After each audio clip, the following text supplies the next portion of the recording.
or if the counselor is expected at the next meeting as well, or is that unknown?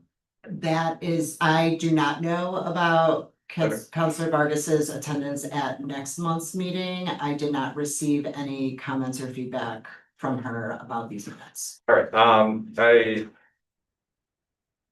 have no objections or amendments for the February minutes. All right, that being said, we'll go ahead and pass these by unanimous consent since there are no objections. That's the February minutes. Next one is the special quarterly meeting, which was held at Kennedy King College on March 7, 2026. I know that you were not in attendance, but I was. So without further, I have no objections to this. They appear to be accurate in my opinion. That being said, if there's no objections, we'll go ahead and pass these. The third counselor was not present for this meeting, is that correct? She will, I don't know if she. You were our only counselor. Okay, yeah, so Is that that being said, yeah. okay? Then I have no amendments or objection. And actually, I do have one amendment here. It says that you were in attendance there. Oh, So I'm gonna mark that, I'm gonna make that correction that no, you yes. were not present. So that being said, that's a don't have quorum there as well. So those amendments, changes made, we'll go ahead and approve this by unanimous consent. Yep. All right, moving forward to not in the too distant past, 2 weeks ago, the exact March 21 meeting. I have taken a look at these. I don't see any discrepancies or corrections that are needed. And I know that you were there, and our fellow counselor was not. Any corrections or amendments need to be made for these? I think they look good. All right, without any objection, we'll go ahead and approve the March 21, 2026 meeting minutes. All right, moving right on. Everybody's favorite part of every meeting, public comment. We ask that everybody come in and when they arrive, if they have a desire to make a public comment, that they fill out a quick, no personal information except the name. And so far we've received one from Sally Heyman. Our staff member is bringing the wireless mic over to you, so you can your 2 minutes and if you can't remember. Oh, yeah. Whatever. Hi, I'm Sally Heyman.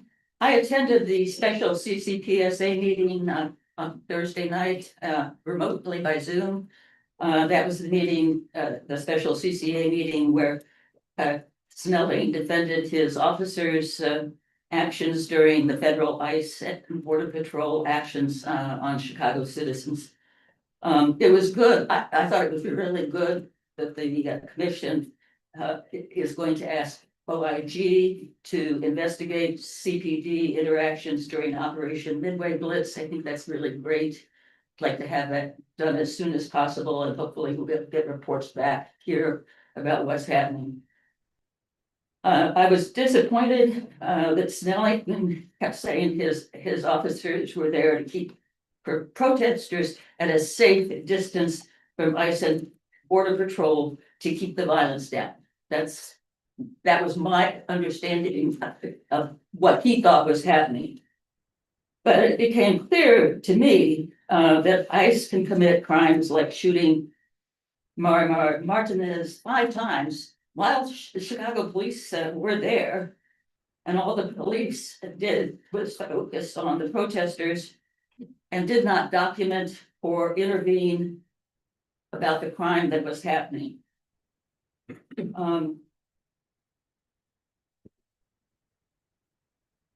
He repeated that the police are there only to keep the protesters away from ICE, not to monitor ICE and the Border Patrol, not to document what's happening, just to keep the protesters away.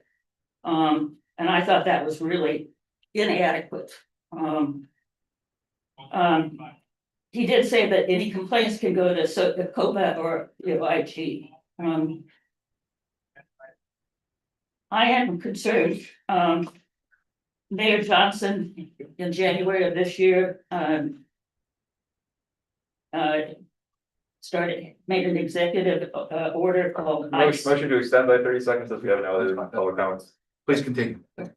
Mayor Johnson in 2026, this January, made an executive order asking the police to investigate criminal activity. And that was not addressed by Snelling at all. But I am concerned whether that is actually gonna happen. I would like to get comments from any officers here if they have any knowledge of that. Thank you very much. Thank you for your comments. And we do have, command staff here, for the 14th district to weigh in on that if they have a response for it. But, we'll get to that in just brief, few moments. All right, do we have any other public comments, spontaneous or otherwise? All right, hearing none, we'll move forward in our agenda. Let's see, let's talk about police trends. Well, actually, yeah, let's get the police trends and concerns out of the way. That way we can get possibly some immediate response from our police district representatives here. So this is the part of the meeting that we've adapted in to where what's going on right now in the 14th district that needs to be addressed or that should be addressed so that we can maintain public safety and of course, maintain accountability measures as well. So from you, the community, please share anything that's on your mind in regards to that. For me, again, Sally Hayman, I am concerned. I read an article on the web to, oops, sorry. I am concerned that Chicago taxpayers have paid $28.6 million since 2019 to the independent team charged with implementing the consent decree. To stop the CPD from violating Black and Latino residents' constitutional rights. So far, after what is that, 6 years, 7 years now almost, only 22% of the requirements have been met by the end of last June. That's way too slow. We're spending way too much money on this.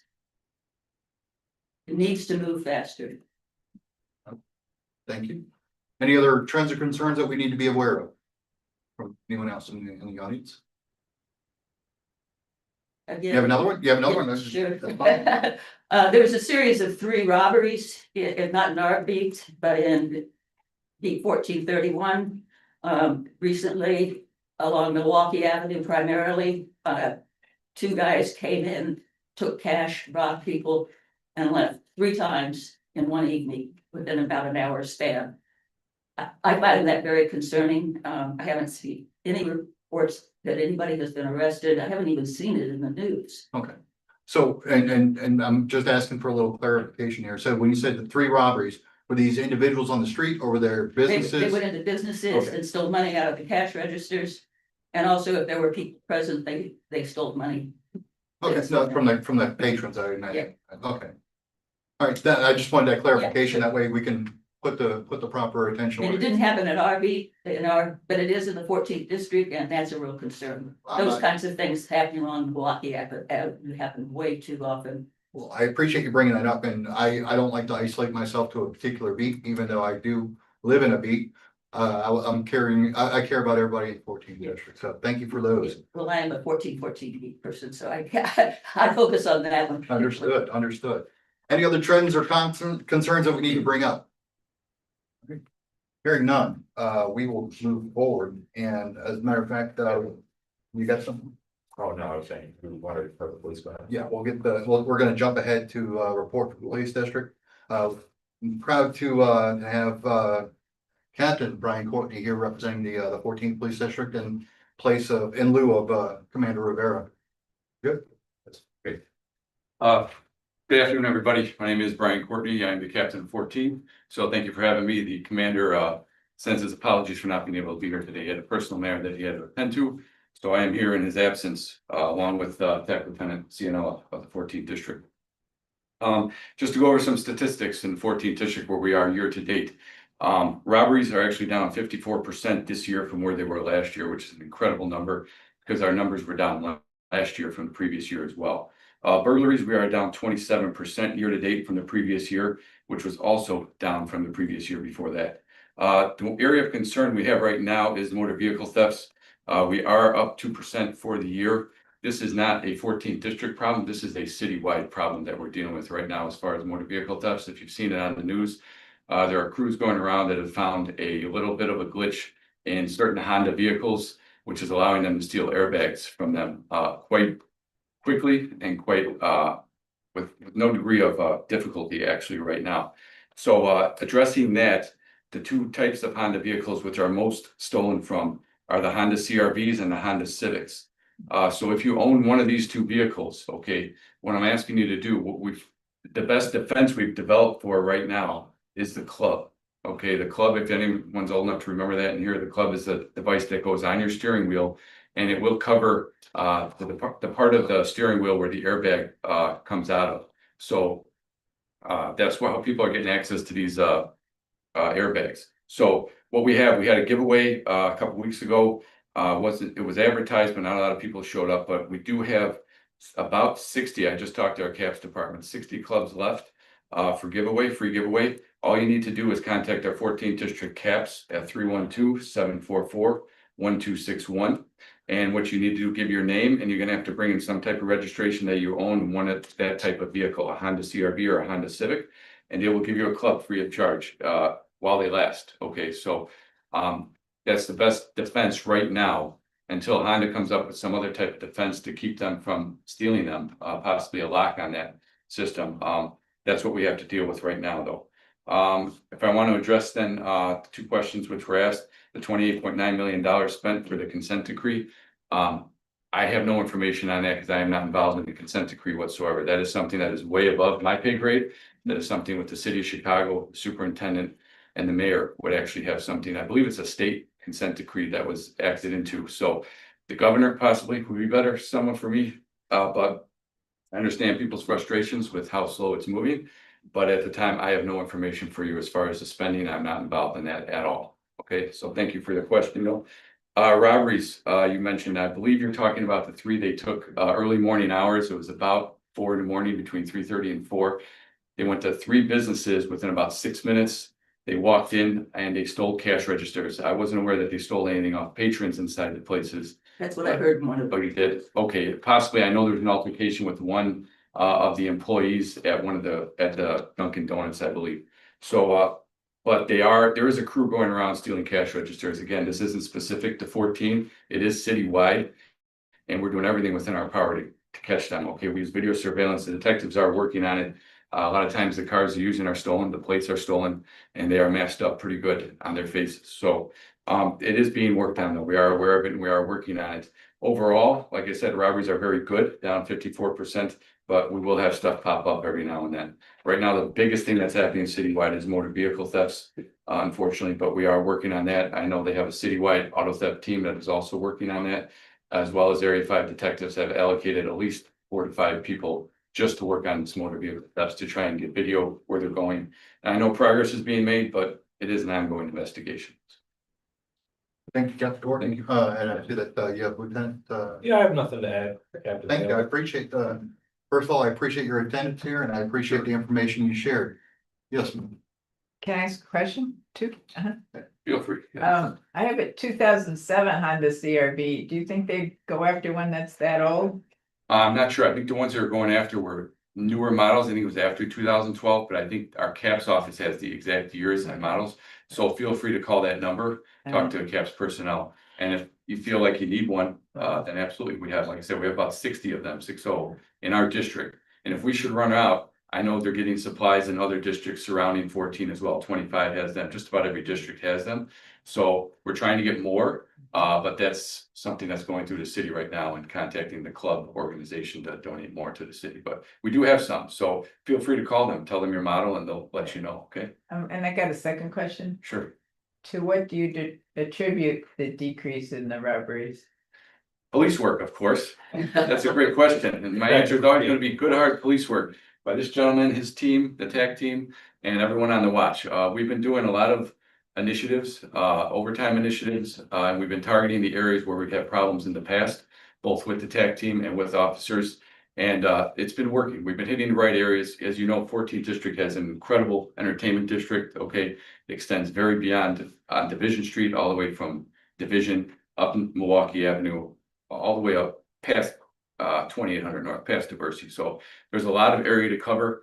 There's a lot of potential victims within that area, particularly at night with the bars and the restaurants and things like that. And we've just been hitting that area with diligence as best we can. So we're happy with the results, but we're not going to rest on our laurels either. We're going to keep at it and continue to try to get that number lower.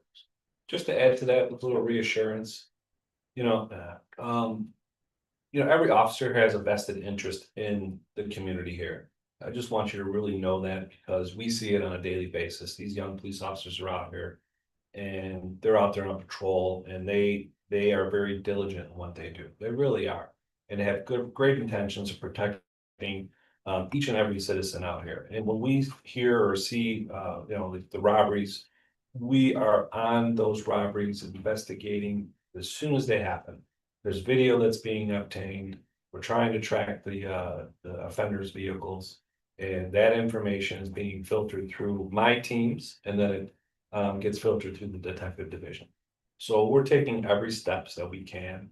One robbery is too many, right? So we're taking all the steps that we can do to prevent these from happening, but when they do, we're following up immediately. So I just wanted to rest assured, just to reassure, the people that live here that we are out there doing it. And then to add on to that, if you do park your car on the street, I don't know whether that Honda is old enough or not, but when you do park your car in the street, and that's for anybody, make sure that you have all your personal property either hidden or you take it inside with you. So it doesn't give an opportunity for the unfortunate criminals that see a computer or a purse or whatever laying there in plain view, and that's easy for them. They're going to break the window and take it. So prevention goes a long way, and prevent it yourself first off, right? So all I have to say. Thank you, Lieutenant. Thank you. All right, anything else, Yeah, well, I believe that this was a question raised in the public comment or trends and concerns, but not to speak for anyone, or yeah, I can ask it as well. The executive order from Mayor Johnson, directing CPD to document in any case of federal agents possibly engaging in any conduct that could be criminal. From your perspective, as working in the 14th district, have you received any training or guidance, or has your approach to the job changed at all since receiving, since that has gone into effect, or how has that been part of your work? Well, we've definitely received, I'm sorry. Is that accurate? Yeah. Okay, sorry for. No, it's okay, it's okay. No, we definitely received our general orders and we go over them. We go over them with all the officers as well, as far as what our involvement will be, as far as federal agencies acting in the city of Chicago. And that order is the same for everyone, okay, not every police officer across the city of Chicago. So we do not assist anyway with that order, okay? There isn't a report that we have that, let me get that the title, I don't want to say it the wrong way.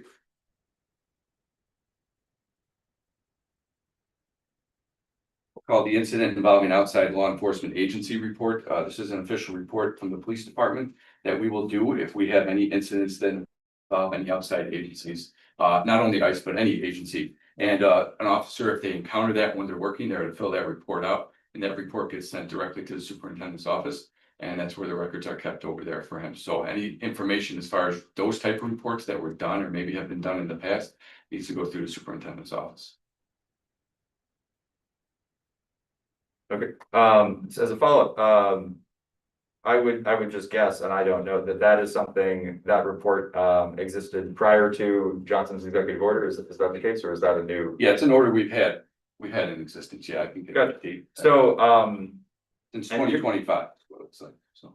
So is that the interpretation of Johnson's executive order to use those forms? I'm not sure what the interpretation of his order is. I don't know if that order has been ratified. I know the superintendent the other night spoke to that order that the mayor has passed, but he also said he wasn't going to speak on it unless it's been ratified. And to the best of my knowledge, I'm not sure if it's been ratified. That was the COPA, COPA being able. that was the law for COPA to investigate. What ordinance are you referring to? I thought that's the ordinance you're referring to. Yeah, well, executive orders aren't ordinances. I don't believe that it will be ratified. But it's or yeah, if But okay, is it the case that there has not been a shift, I guess, in any department procedures, like before or after Johnson's order? So it maybe seems the case that it's still standard operating procedure, or there hasn't been a clear change in any type of operations, is that? No, there's been changes. We adjust our orders as need be, depending on the city's needs and what is ratified and stuff like that. So our general orders, which we abide by in the police department, are updated and amended with regularity every month. So they have, I don't know, we have so many orders, I couldn't even begin to tell you which one's been updated and ratified off the top of my head. Yeah. But there's many. So yeah, we have changed our procedures, that's for sure, in regards to this, but specifically, I don't know what. Oh, I mean, could you speak to any changes in the procedures in regards to documenting potential criminal activity or excessive force by federal agents? As far as federal agents go, I believe you spoke at that as well, so we're not gonna get into the whole. Don't wanna get into hypotheticals, okay, hypothetical situations of what they do and what they might or might not do. Federal authorities act in a greater capacity than we do at a state level and a city level, just so we're clear on that. Okay, and we are not in charge of them, and we do not dictate their work or what they do. All we do is dictate our work and how Chicago police will respond to these situations, and that's what we're gonna continue to do. All right, thank you. Thank you. Thank you once again, Captain Courtney. We will move on into, do we have any updates from the commission, staff? We want? It's locked.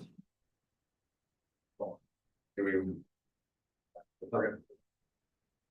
Do we wanna send the, in case they need to. Yeah, no, I mean, I mean, that's all we have from you. Okay. More than welcome to hang out as long as you like, but I don't want to think that we're keeping you captive as well, you know? Yeah. But, We're not kicking you out if you want. No, not at all. I appreciate it. Thank you for your time. time. But thank you once again to both of you, and Thank you, have a good day. give my best to the commander if you don't mind. I will, See definitely. you, thank you. Have a good. Stop by the holiday season for those 14th that are district, celebrating. ask for that. Thank you. Give it back to you. Staff, do we have any updates? Thank you. Do we have any updates from the commission staff?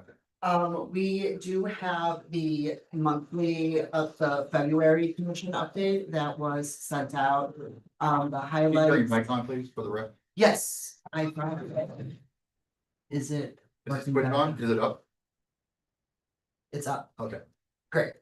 The highlights from the February update include the selection of the COPA chief, Kenya White, LaKenya White, who had been serving as the interim chief administrator, was unanimously nominated to serve as COPA chief. And since then, I believe that's been approved by city council. COPA will soon be releasing applications for its community mediation pilot program. And in fact, this month, they started seeking applicants for community mediators to apply for that position. CPD interaction with federal immigration enforcement agencies. It is seeing as how this update came from February. They're talking about the follow-up special hearing that occurred just this past Thursday on April 2nd at Thomas Kelly High School. Commission strategic priorities at the January 29th public meeting.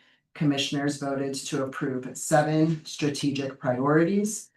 District counselors and others have asked questions about the strategic priorities, and this update includes answers to those questions. Clearance rates, addressing clearance rates is one of the commission's 2026 goals for the CPD superintendent and one of the commission's strategic priorities. CPD is working to create a dashboard to provide clear reporting on clearance rates.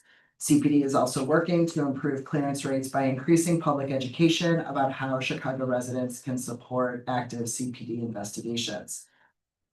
Alternative response, the commission is working with the policing project to expand work on alternative response, including an education campaign that will involve commissioners and district counselors and community involvement.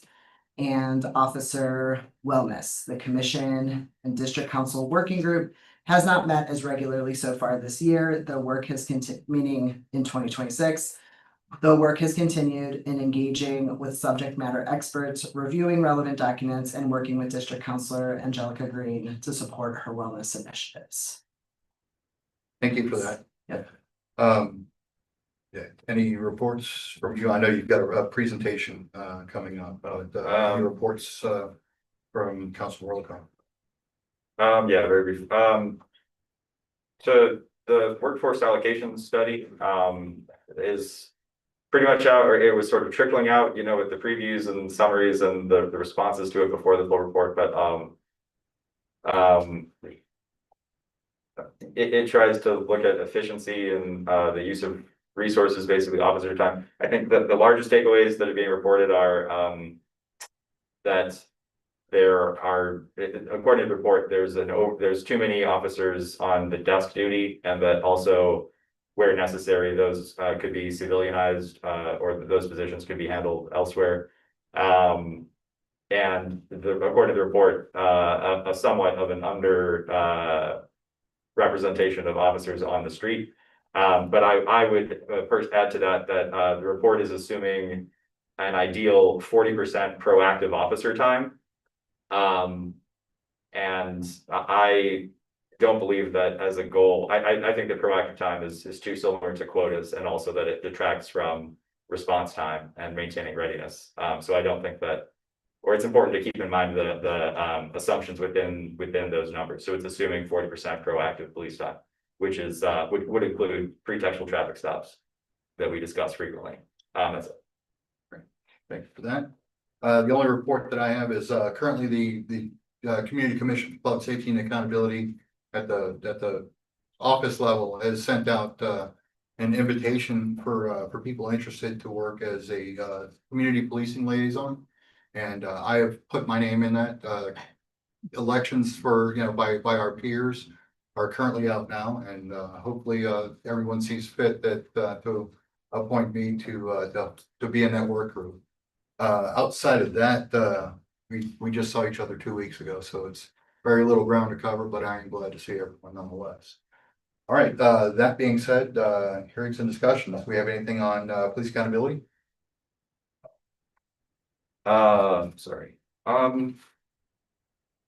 would, do we have anything from or, well, I don't have a prepared point on it, but I'm curious if if there is one topic of particular discussion importance of anybody in attendance today. If not, we also have two presentations that we're going to get to briefly. Right. So yeah, we're trying to compress a little thing, be as concise as we can with everything leading up to that, because we do have two presentations. The only update that I have as far as police accountability is COPA sent out their monthly report. And it's a pretty boring report on the surface. No no COPA allegations have received from the 14th district. As far as their investigative and allegation outcome, that's pretty much the only information that they have on here, which is 2 were sustained and 1 was unfounded. And that's resulting in one of the outcome of investigation is determined after a fair, thorough, and independent investigation, resulting in 1 of 4 determinations. And the only 2 that they have listed here are sustained and unfounded, 2 for sustained and 1 for unfounded. So it's not an absolute win, but I think it's like I said, a rather boring report. I don't know anything about the allegations or the investigations that they're discussing there, but I think seeing that we had 0 allegations, that's a good kind of boring in my opinion. So hopefully our police will maintain that trend. Can we get those reports I can share them with you. online from COPA? I believe so. Yeah, they've got like a dashboard, and I think that's exactly where they pull it from. Okay. I think our staff might be able to help you navigate. We can also, if you'd like, Ms. Haven, download those reports and upload them to District 14's website as well as part of the The reporting on the what is minutes. that? Yeah. The literature. Yeah. Supporting this meeting. Great, that would be helpful. I like to read them. Absolutely. Like I said, it's pretty boring. You might Well, find the snooze button with this one, but not to the people involved. right. And some people might find it exciting, but like, hey, no news is is sometimes good news. Restorative justice. Well, or the slides, the presentation, I'll have some slides updating on the care response team, to answer questions from the previous meeting, so. Okay, evidence-based approaches to policing. Yeah, I mean, the workforce allocation study, I think is relevant for that, but I don't hear, a lot of, call for specific discussion at this time. Okay. And But so people are aware, look into that if you want to discuss it at a future meeting or something. all right, Again, is that on the CBD website? Yes, it's in multiple places. I mean, CPD has their own responses to it. If I would look up, news reporting, I guess, and go from there. Workforce allocation study, or the workforce study, it's being reported on. okay, and I mentioned it a couple weeks ago, the Community Training Observation Day, which is going on at the Police Academy. It's a week, 1 week from today. I'll be in attendance there. It's gonna be an early morning for me, but I'm up for the challenge. But yeah, so it's basically a day in the life of a probationary police officer going through Police Academy. Very interested to see what they're, what they go through and what kind of training they're receiving. So if anyone cares to join me, I can give you all the information you need in order to get on the list. That being said, we'll get. Yeah, really quick, or just so, to summarize, or also a little out of, to plugs our future meetings, we're gonna have the OIG here in May. And then we're also expecting to have the state's attorney's office in June. So you just want to plug those ahead of the, ahead of time right now. And, as far as the discussion topic, like police accountability, there was the April 2nd hearing that the CCPSA had. So look into the discussions around that and that we already had here today, and yes, thank you. So we're gonna get into our presentations. Steph, which one are we gonna go with first? I was gonna defer to Counselor Orlikoff. I guess I'm ready to go if that's okay. Okay, so we're gonna turn this one on for you. Oh, so Let me know. the two presentations, yeah, one is on the CARES team, I'll show you the response. So we're gonna get into our presentations. Steph, which one are we gonna go with first? And I then, was gonna defer to Counselor Orlikoff. Sorry. I guess I'm ready to go if that's okay. Okay, Next. okay, thank you. And yeah, so we're now in the dark. The second presentation is about an ordinance that passed city council that gives COPA jurisdiction to investigate welcoming city ordinance. What are they called? Complaints of misconduct. Yeah, okay, so thank you. You said I could use this? Yeah. Okay, great. And Nat, are you doing the slides for me? Yeah, I'm just Okay. gonna, I just wanna share my screen real quick, where. So, yeah, CARE stands for Chicago. No, it doesn't. Crisis Assistance, Response and Engagement, CARE, and then I guess the S is just for fun. But last meeting, we talked about how that was supposed to expand, but we weren't clear on all the details of the expansion, so we just want to provide all that good information for you. Great. So what is it possible maybe to move this thing in the corner side? What is non-police crisis response? It's having different professionals other than sworn police officers trained to respond to different situations, whether that's, intervention in a crisis situation. It also sometimes, besides behavioral health people, might include other professionals to connect people with wraparound services or other things that they might need. But, depending on what's needed, medical professionals, behavioral professionals, de-escalation, other types of professionals. Next slide, please. Thank you. Physical and mental health experts, or I guess these are some of the goals of it. Well, a more efficient use of resources and basically a better allocation of resources where you're using the right tool for the right problem instead of just applying a hammer to everything. Next slide. Is it safe? Yes. So Chicago is not pioneering this. This has been done in a number of places, including the Denver Star program, as well as different parts of California and other places across the nation. There's a map there with different types of pilots. Denver Star is definitely one of the most well established, where they have significantly reduced the load on their police services now as a result of the STAR program taking up a significant number of the calls. For a lower price tag as well. Next slide. Why is it safe? Calls are screened carefully before dispatch. Teams are trained in de-escalation and trauma-informed care.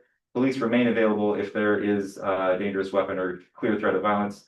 Programs track data and continuously refine protocols. So in both in Chicago and in these other programs, there have not been instances where, as a result of sending an alternative team instead of the police, that there are, negative or violent outcomes. In fact, the opposite has occurred, where in many of these places, crimes have gone down as a result of these alternative types of responses. But in Chicago, to be clear, the goal is to have CARES respond, either police or CARES or the other emergency personnel, fire department, they all respond from 911. So there's ongoing training with the agency that runs 911, which is the OEMC, Office of Emergency Management Center. And but they are supposed to be trained in being able to route a call, whether that is a call that can go to CARES, whether it would qualify for that type of behavioral intervention, something else, or if it's a call that does require police. However, once that happens, police officers are able to call 911 and ask for a care assist if they think that there's something that other professionals could assist with. And likewise, care professionals are able to call and ask for an officer assist or a CPD assist, a police assist. And they're meant to have a rapid pathway to that type of response if that is needed. Again, in both in Chicago and in other places, I mean, certainly there are sometimes, occasionally, those calls for assist. They are less than 2% of the time. I believe far less than that, but I'm just being conservative. But that avenue is definitely part of the intended fail-safe measures. Next slide. Benefits for the community. During a mental health crisis, individuals deserve responders who are especially trained and equipped with the right tools to stabilize the situation, provide effective support, and wraparound care. So, having a better, the right resources for the right situations. Next slide. We can get through some of these. Right, so, police officers are trained in certain things. They're not necessarily trained in everything. We also do rely on police officers for certain things that we are not relying on other people for. So it's just a question of the right allocation of resources. Moving on. Reduction in use of force. During the first year, we saw a 53% reduction in use of force. Why? Because we sent a better response to help people in crisis, and we better understood that it doesn't always take a badge, it doesn't always take a gun, and people can get help in a variety of ways. That's from the Albuquerque Police Chief Medina, I believe pictured on the right. So Chief Medina is a supporter of similar programs like they've done there. Next slide. CPD strategy for organizational excellence, initiative 27, analyze calls for service and call protocols to promote alternative response. So obviously CPD's involvement and support is crucial in this, and they need to continue to be a partner and help educate themselves as well as OEMC and in the types of calls that they're best suited for. We've heard from a number of officers, including in CPD, that there are calls that they don't like taking because they don't see it as a proactive thing where they're really solving the issue. They might be called for vagrancy or something, and if they're showing up every day, every single week for the same thing, it's demotivating. They're not seeing the results even on their end. So it's definitely something that can free up police officers to do more of what they may be better at handling or more able to handle, I guess. And that's a benefit for everyone. Thank you. Next slide. Chicago Care Team. Yep. Crisis assistance response and engagement. What is CARE? CARE seeks to connect individuals in the community experiencing a nonviolent mental health crisis with behavioral health teams equipped to address their unmet health and social needs. Teams consist of one mental health crisis clinician and one emergency medical technician, like an EMT. Teams dispatched through 911 to call types including mental health disturbance, well-being check, suspicious person, criminal trespassing, and threatening suicide. CARES teams offer on-scene de-escalation, mental health assessment, referrals to community services, and transport to community-based destinations as appropriate. They conduct follow-up at 1, 7, and 30 days with all individuals that they encounter. The follow-up is also an important part of it, as well as having places where people can go. Next, thank you. or just briefly, it's been said that what's needed for an effective response system is a number to call, a place to go, and a team to respond to the call, to actually show up. So these are all necessary components. Care, impact, and stories. You know what, actually, if we could, I mean, skip that just for now. Thank you. Okay, all right, so here we go. Here now, more of the fine nitty-gritty that we were looking for. So care teams are supposed to cover the entire city with this expansion. However, they have not expanded the number of teams to do that. There are two teams, there are two vans that are for citywide vans, and those are accessed through the email. So in terms of citywide coverage, you know, just I guess speaking personally, well, objectively, the citywide coverage is different from the targeted coverage. That's objective. Speaking personally, for myself, the citywide coverage, you know, just seems to be very limited, and it is not the same quality, I would guess, or it's stretched pretty thin, is how it seems, and also only by email rather than through 911 referrals, I believe. So for the rest of it, you know, the care started as a pilot, and it's targeted in the areas where it's deemed to be needed the most, where there are a large percentage of, you know, behavioral health calls and other things. And so currently Chicago has 6 care teams in the following police districts. That's the 1st, 4th, 6th, 7th, and 8th districts share one team, the 12th district and the 19th district. So the 19th district is a border to us on the northeast.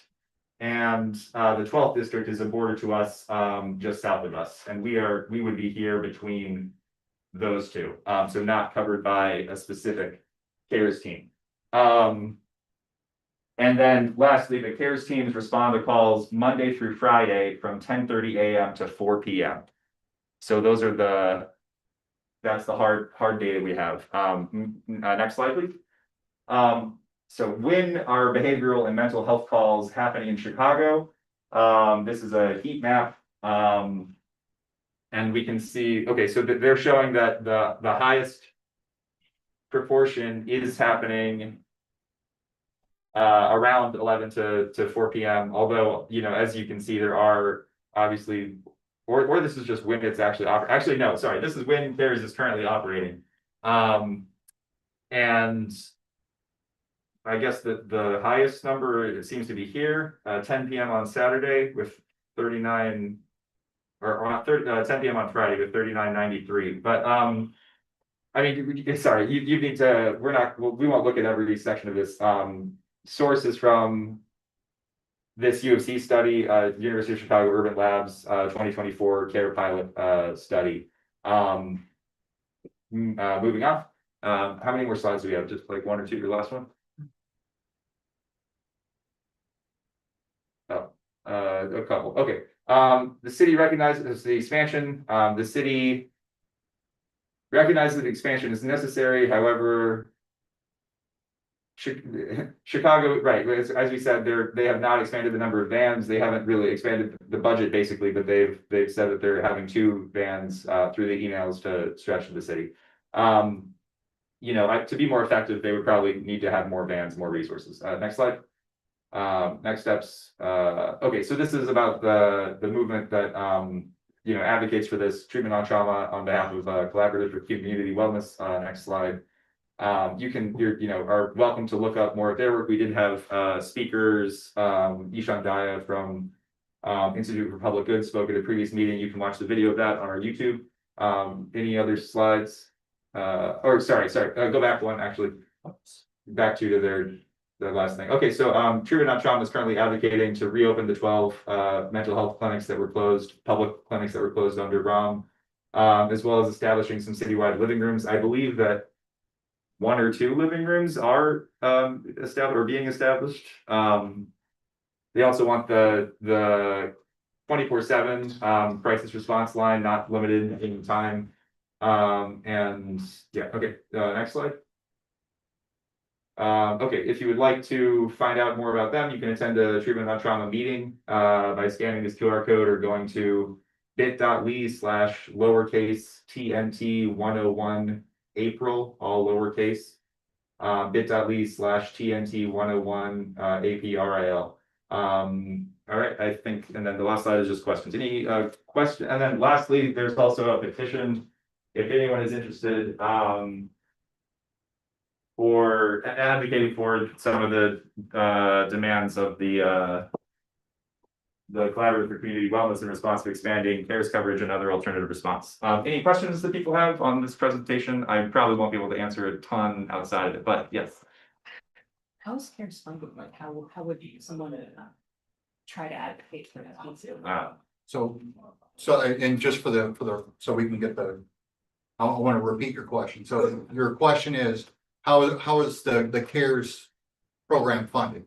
Is that Yes, I'll accurate? give them those. Okay, that way. Next time I'll try to bring the That's question fine, up. that's fine. I just Thank you. wanted to make certain we're getting everything documented there and I mean, it's part of the city council budget, so approved through that year-long process. They usually start in August, but before then, and then, you know, approved through September. However, part of the advocacy, asks for CARES to be funded additionally, and these other goals, through corporate tax, or taxes on the wealthy, and in addition to, they're asking for some of the funding to be tied to CPD's budget, which is how the district councils are funded.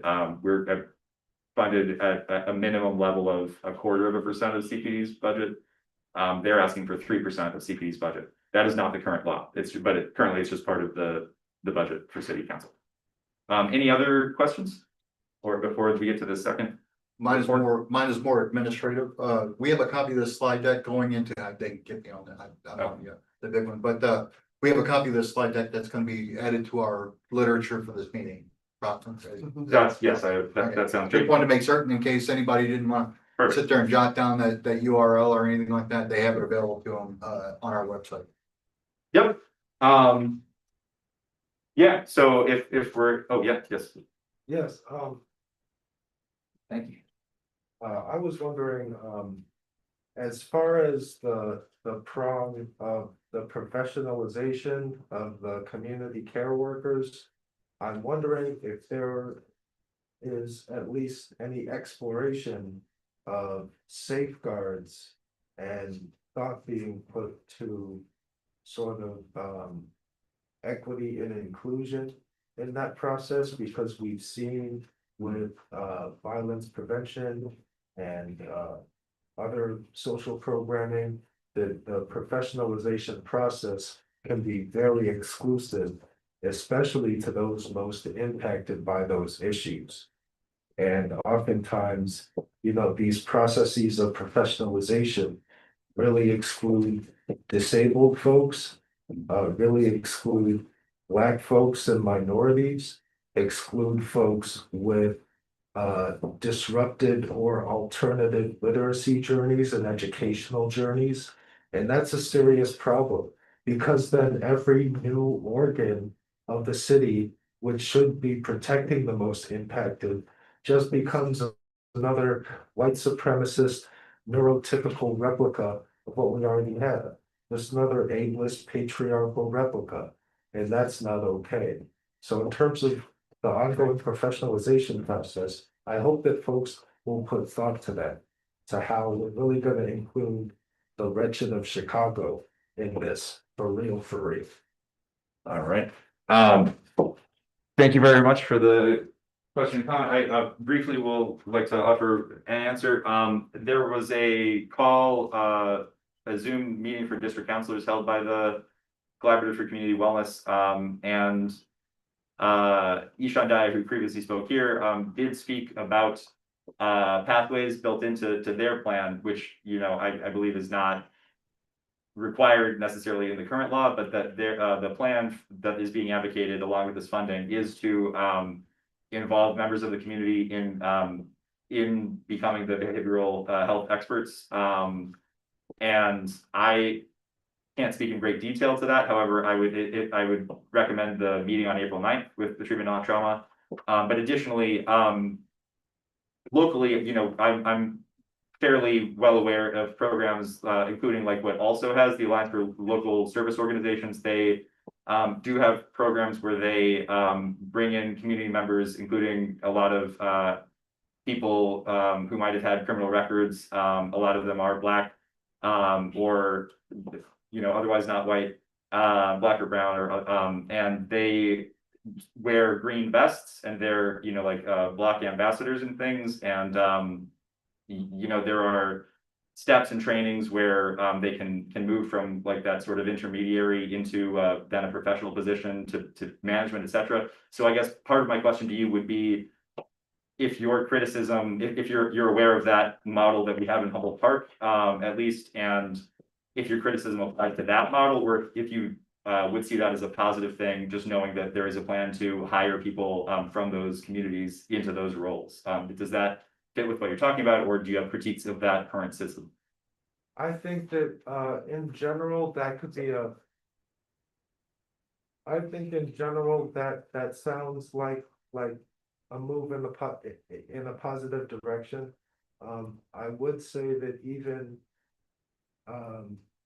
in thinking about things in terms of a very strict kind of geographic stakeholdership, and there's positives and negatives to that in ways that geographic and residential stakeholdership can certainly be manipulated along dimensions of ableism, patriarchy, and racism.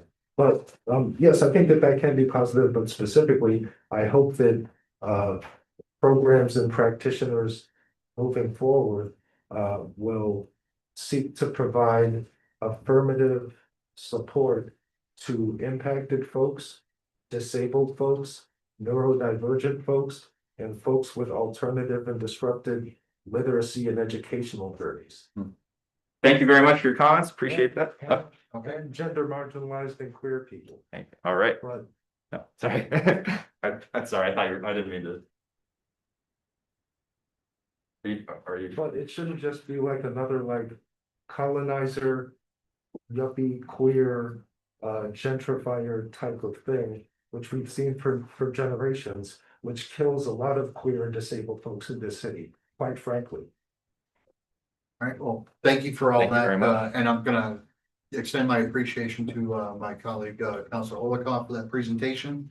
For the sake of time, if we have any remaining questions and answers for that, we ask that we do that in a post-meeting brief, because we do have another presentation that our staff member is bringing up. By the way, I'd be remiss if I didn't mention all the great work that our staff member Nat Duran is performing for us over here. Yes, indeed. Wow. Thanks, y'all. Gonna make You got your me mic on? rush. Okay, so to back up a little, the materials I'm about to review were provided to us by, by Alder Jesse Fuentes' office, in response to a request for them to come and present. On the ordinance that was approved by city council on March 18th. That ordinance again was 02025-00200004. Which essentially was introduced to as an Okay, Thank you. carry on. as an amendment of municipal code section 2-78-120 to modify powers and duties of the Civilian Office of Police Accountability, or COPA, to include conducting investigations into complaints made against members of the Chicago Police Department. Again, that the municipal code 2-78-120 is the municipal city code that spells out the office and chief administrator powers and duties of COPA. But in addition, the proposed ordinance address chapter 2-173 violations, which is specifically those that spell out the added here, the welcoming city ordinance, essentially, which I will include all of these. I just wanted to provide the context there. What Alder Fuentes' office provided us were the both the presentation that COPA gave at the subject matter hearing in city council, as well as letters of support from the Commission of Community Public Safety and Accountability, from CPD. Stating, all of these were letters of support, from Lieutenant Snelling reporting their support, and from which one was it? Oh, and COPA from LaKenya White of COPA. So there we go. So COPA's presentation in city council essentially reviewed their jurisdiction in regards to the welcoming city ordinance. Prior to this ordinance being signed into being approved by city council, COPA's jurisdictional authority was defined again in section 2-78-120 of the Chicago Municipal Code. It lists allegation types currently under COPA's investigative authority. All allegation types not listed by default fall under the investigative authority of CPD's Bureau of Internal Affairs, or BIA. And COPA has forwarded most welcoming city ordinance violation allegations to the BIA for investigation.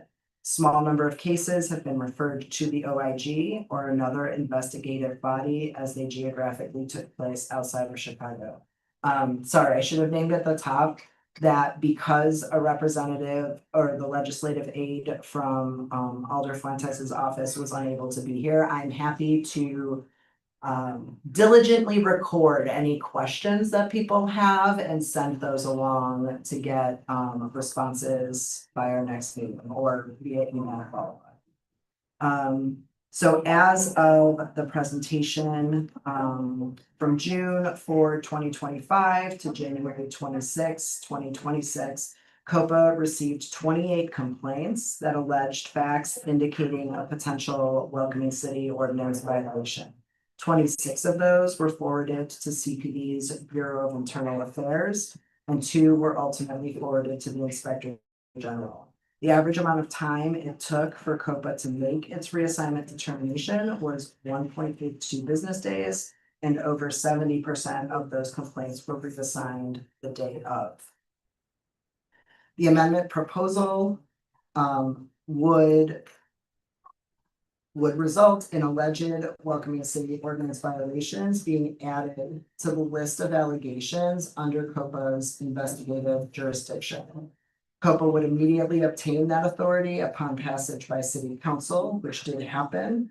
And therefore, henceforth from March 18th on, all welcoming city ordinance violation allegations that involve a CPD member will be subject to COPA's investigative authority. And though it has not been long since Mac Thurman from COPA was here presenting to all of us, but as a review, COPA's intake process is as such. They received the complaint.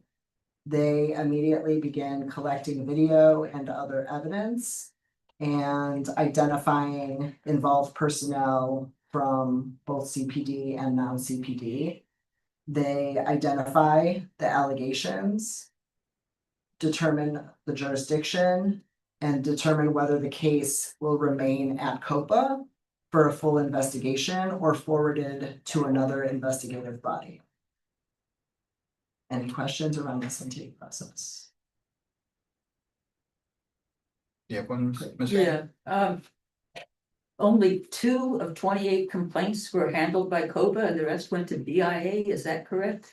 Prior to this ordinance being Being passed. passed by city, yeah. Wow. I thought it said 2 went to OIG. 0 were handled by COPA before. Right. Oh, yes. Yeah. Oh, Sorry, okay, correct. so it's bitty projects, but if this gets passed, then It was passed. all will go to COPA and not BIA. It has passed and is currently in effect. So Yes. none of these are good, future ones are gonna go to BIA. Beginning March 18th on, Right. any alleged violations of the welcoming city ordinance would be investigated by COPA. That is what the ordinance gave them powers to do. Yes. That's good to hear, because I really don't trust PIA to do anything. Okay, so then for complaints retained at COPA, their investigative process is that they canvass the scene. They continue collecting and reviewing evidence. They conduct interviews with identified personnel and complainants. Determine if an investigation warrants findings. Draft the closure records. And if findings are reached, they share those closure records with CPD for review. Notify involved personnel of outcome and post the closure records as required by law. And I believe this entire process is spelled out by the ordinance that created COPA. In terms of case closure timelines, 249 in 2025, I should say. Of their cases, the vast majority of them, 249, I don't know what this means in terms of percentages, were closed in less than 6 months.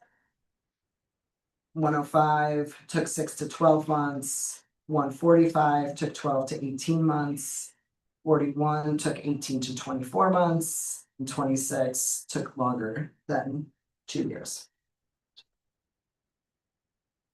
And then in terms of public transparency into investigations, all complaints formally investigated by COPA produce a closing record that outlines the investigative efforts and outcome.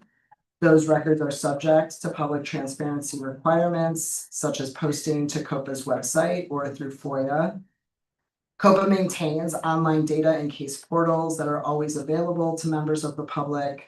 They produce monthly, quarterly, and annual reports distributed to all members of this body, meaning City Council, but as Councilor Laurent reported earlier, also to our district councilors.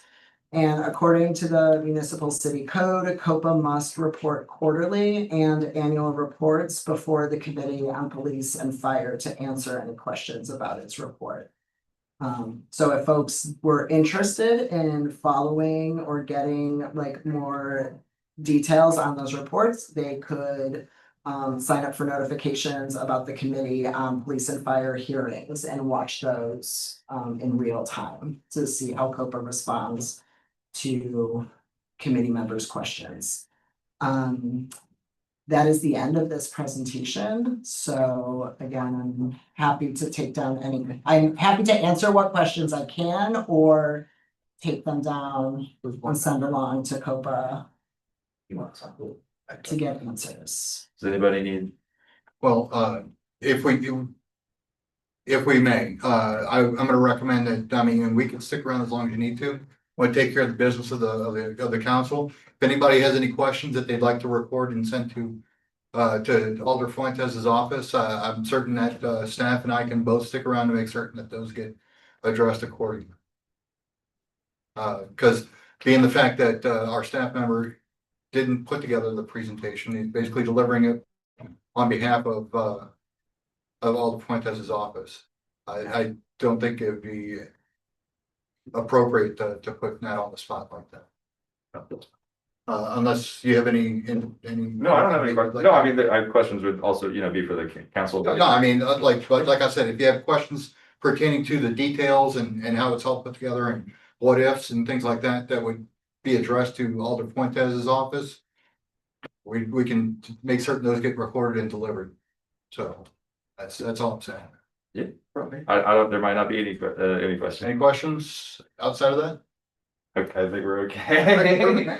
Perfect, but it's still, the offer still stands if anyone wants to stick around and later and we can record those questions. I have one statement related to this though, which is that I personally, and we've seen from the many letters of support, many people are viewing this as a positive step forward.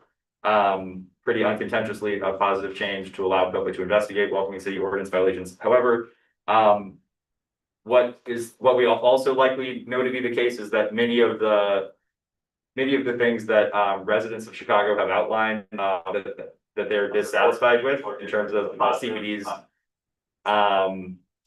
involvement in situations with ICE activity may not be considered it's possible that people may make complaints that may be ruled as not violations under the Welcoming City ordinance. Many of the things that people might have grievances with CPD over may or may not be covered under the welcoming ordinance. So COPA will investigate the welcoming ordinance, but there may still be areas of concern that are not covered by this. That's all. Thank you for that. Okay, so we've got our presentations out of the way. A couple of add-ons that I didn't have my notes in front of me at the time. Last time we met, I mentioned that I wanted to draft a commission priority proposal in regards to direct reporting of the sexual assaults and the domestic violence issues. I'd like to get with you to get the language hammered out so we can keep in communication on that. Make certain that it meets the metric of your understanding and expectations. And also, our staff has been working diligently to make certain that our TBA announcements for our summer meetings are attended to. And I am proud to, on behalf of my staff, I'm proud to say that our June, and I know we're a couple of months out, our June meeting location has been stated. And that's going to be at the Pulaski Park Fieldhouse, located at 1419 West Blackhawk.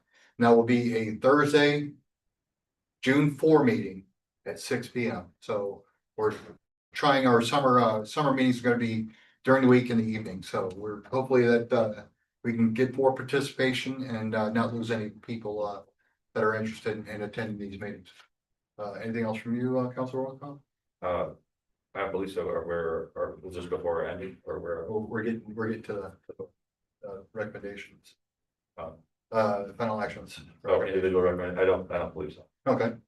All right, any other announcements that we need to attend to? Yeah, come to our next two meetings. We're gonna have the OIG in May and State's Attorney Office representative in June. So bring your your questions or concerns. If there are any topics that you want to make sure that we let our speakers know are of concern to you ahead of time, let us know. But for the State's Attorney Office, both of the major policy changes that they've made, we've alerted them, that we'd like to hear them speak on the policy changes they made to the Brady list and expansion of felony bypass review that now covers the 14th district, and also that we're interested in their prosecutions related to federal agents. And for the OIG, we told them we're interested in the report they made in January or February about CPD's lack of consistency in their internal disciplinary record keeping. If you have other issues that you would like us to pass on to OIG, please send those to us or let me know soon because they're coming next month. And it's my understanding that we'll have a new chief inspector at the OIG's office by that meeting. I believe Inspector Witzberg's tenure is up on the 20th of this month, if I'm not mistaken. I believe so. We can only but I'm very hopeful that Deputy Inspector General for Public Safety Tabara Richardson, who spoke for us previously and is expected to be in May, that she will at least remain in her post. I wouldn't be mad if she was made the new Inspector General, but hopefully she's not shaken up in the public safety position. So we may even have more announcements forthcoming. Any other announcements before we adjourn? Okay.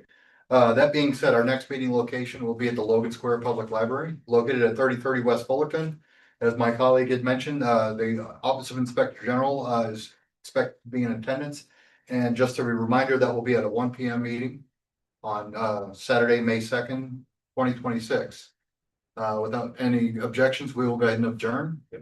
All right, time now is 2:16 p.m. We are now adjourned.